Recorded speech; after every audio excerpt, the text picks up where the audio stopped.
Isa akong estudyante. Ang kwentong ito ay medyo weird, nakakatakot, na parang hindi ka panipaniwala, pero ito ay totoong nangyari. Isang araw, nasa loob ako ng klase habang nagtuturo ang aming math teacher, nakatulala lang ako na nakatingin sa bintana ng eskwelahan.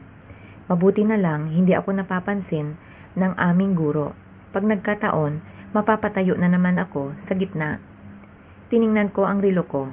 Nadismaya ako kasi nasa 10 minuto pa bago matapos ang klase. Kapag math subject kasi, halos lahat yata ng sakit nasa akin na. Sa kakatingin ko sa labas, may napansin ako sa damuhan na kulay puting papel. Para akong tinutulak na tingnan ito. Pagkatapos ng aming klase, agad akong tumakbo papunta sa damuhan. Binilisan ko para walang makauna sa akin. Pagdampot ko, napangiti ako kasi isa itong larawan ng napakagandang babae. Maganda ang damit nito, lapat na lapat sa kanya, at maganda din ang pula nitong sapatos. Ang mga kamay nito ay naka I love you sign pa. Napakaganda niya, gusto ko siyang makilala. Dala-dala ko ang picture at nagtanong-tanong ako sa mga kakilala ko kung kilala nila ang nasa litrato or kung nakita nila ang babaeng ito. Halos lahat ay sumagot ng hindi. Nang ako'y nasa bahay, ipinakita ko ito sa aking kapatid na babae kung nakita na niya by chance ang nasa picture, pero hindi din ang sagot niya. Maghahating gabi na, kaya naisipan ko nang umakyat para matulog. Dala-dala ko ang litrato, ayaw ko itong maihiwalay sa akin. Tinitigan ko pa itong muli at napangiti. Makikita din kita. Oras pa ang lumipas.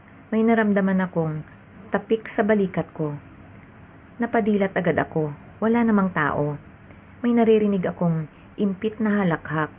Napatitig ako sa bintana. May isang anino doon na nakatayo. Bumangon ako, lumapit sa bintana. Walang tao. Binuksan ko ito at tiningnan ko ang labas. Wala din. Sinundan ko ang hagik-hik hanggang sa may kusina. Wala din. Kinabukasan, nagbahay-bahay naman ako. Dala-dala ko ang picture at nagtanong-tanong kung kilala nila o nakita ang nasa picture. Lahat sila ang sagot ay hindi. Dumating si Papa at sinalubong ko ito. Ipinakita ko ang picture at hindi niya rin kilala. Gabi na at gaya ng nakaraang gabi, umakyat na ako at ipinatong sa lamesang tabi ng kama ko. Kakapikit ko pa lamang nang may tumapik ulit sa balikat ko. Pagmulat ko, walang tao, pero ang hagik-hik o tawa na narinig ko noong nakaraang gabi ay naririnig ko mas malakas pa nga ang sa ngayon. Tumayo ako at sinundan ang mga tawang iyon. Palabas ng bahay, parang naging sunod-sunuran ako. Alam ng isip ko, pero patuloy sa paglalakad ang mga paa ko. Kitang-kita ko na tatawid ako ng kalsada at kitang-kita ko din na may dadaang sasakyan, pero patuloy sa paglalakad ang mga paa ko. Kitang-kita ko nang bumangga sa akin ang sasakyan. At sa hospital na ako nagising. Nang nagmulat ako ng mga mata, umiiyak ang mama ko sa tabi ko. Tinanong ko si mama, bakit nasa hospital ako? Ano ang nangyari? Sabi ng mama ko, nag-sleepwalk daw ako. Naglalakad ng tulog. First time nangyari iyon, kung totoo man. Pakiramdam ko, may kinalaman ang litrato. Bigla kong naalala ang litrato at tinanong ko si mama kung nasaan ito. Hindi niya alam kung sino at kung saan napunta ang litrato. Baka nalipad na ito ng hangin, pinabayaan ko na lang. Patuloy akong pumapasok sa eskwelahan. Normal ang lahat hanggang sa nagkakagulo sa eskwelahan. May estudyanteng tumalon mula sa rooftop. Patay. Nagtakbuhan lahat kung saan ito nalaglag. At dahil sa matangkad ako at may kalakihan, madali akong nakalapit sa estudyanteng namatay. At kitang-kita ko na hawak-hawak niya sa kamay ang litrato lang na kailan ay nasa akin. Maya-maya lang, dumating na ang mga pulis at kinuha ng pulis ang litratong hawak nito. Tinitigan ito ng pulis at napangiti.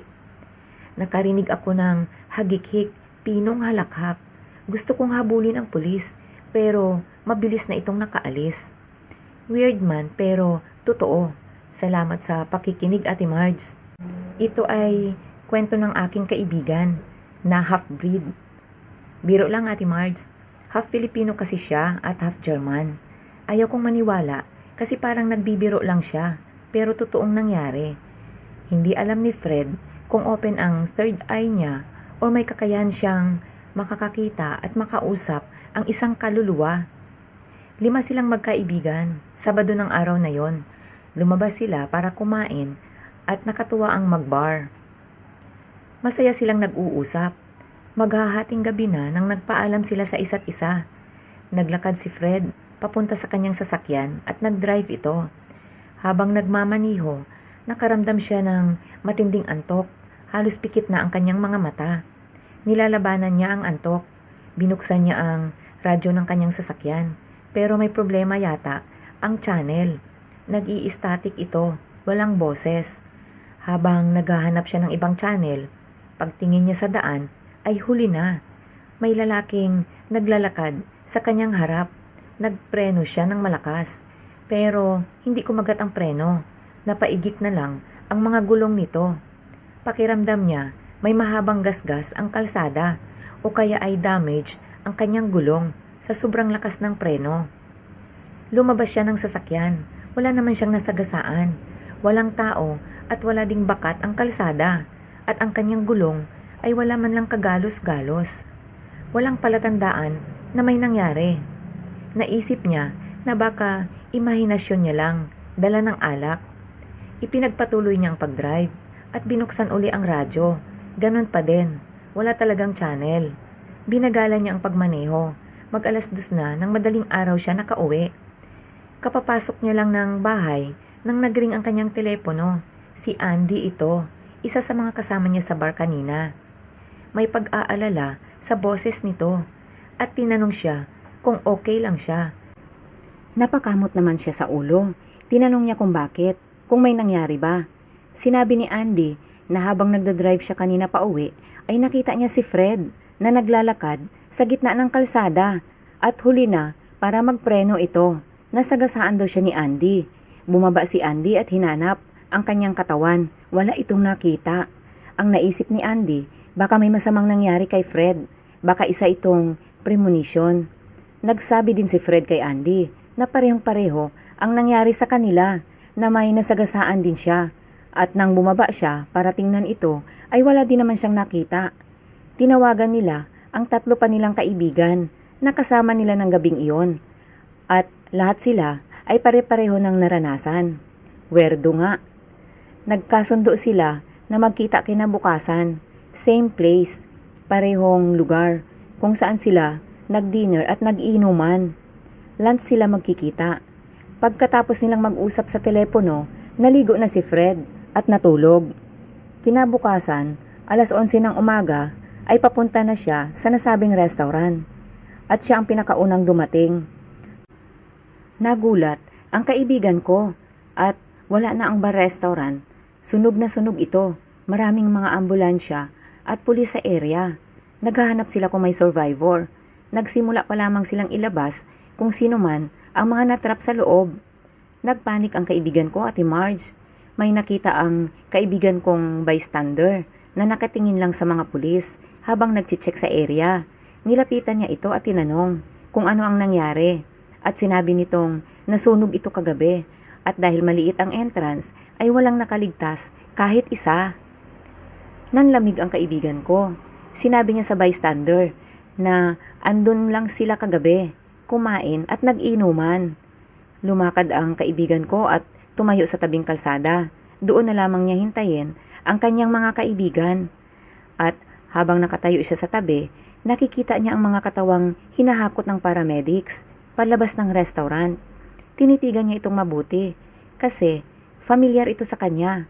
Lumapit pa siya ng konti at laking gulat niya nang makilala niya ito. Ito ang lalaking kausap niya kanina na nagsabing nasunog ang restaurant kagabi at walang nakaligtas. Napagkamalan niya itong bystander. Nilingon niya at wala na ito doon. Nagsimula siyang magpanik. Nakakita ba siya ng kaluluwa? Litong-lito na siya. At may lumabas ulit na paramedics. May dala-dala na naman itong Katawan. Sunog na sunog ang katawan. Pero buo pa ang mukha. Nilapitan ulit niya ito. At laking gulat niya nang makilala niya ito. Ito yung lalaking nasagasaan niya kagabi.